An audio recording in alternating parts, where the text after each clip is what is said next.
Hey guys. So this video is not going to be like the normal uppity vlogs and stuff that I usually do. If you're into that sort of thing, I'm going to be posting one of those soon, but today we're going to get a little bit more serious. So last cruise we visited Nagasaki, which is a really great port actually. There's a lot of awesome Japanese culture and food and people, and it's just a great place to get off the ship and explore and unwind. But it was one of my friends' last times in Nagasaki. He's signing off the ship soon, and he's going to be going on to a different ship, and he doesn't know when he's going to be back in Asia at all. So we wanted to do something out of the ordinary and see some stuff that we wouldn't normally go see.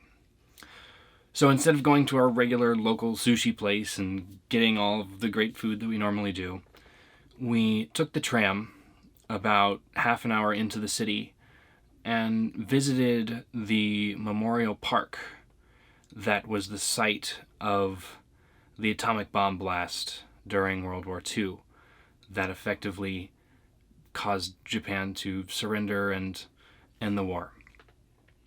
And it's pretty heavy stuff. And I didn't record a full vlog or anything, but I did record some footage of the park and of myself talking about it as I was there, and I just kind of wanted to share that with you guys without having a whole full put together video.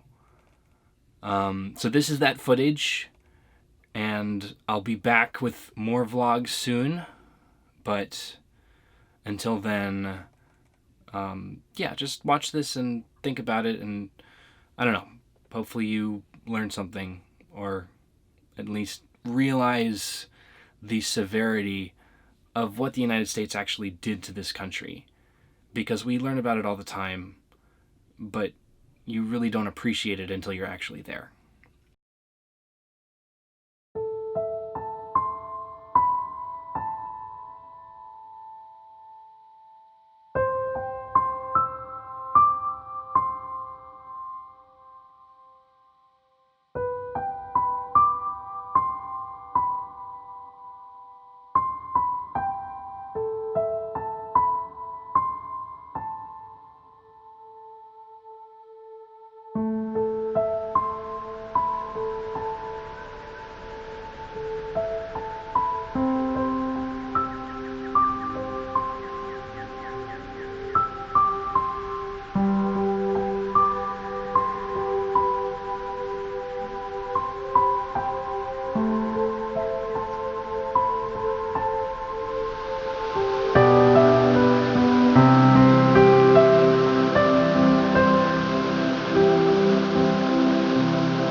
We're here in Nagasaki today, and we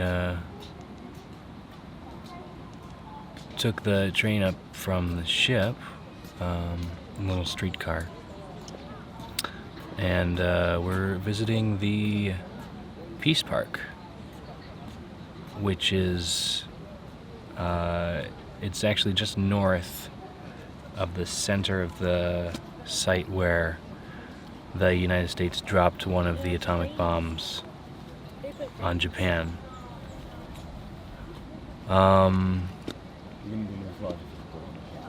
It's really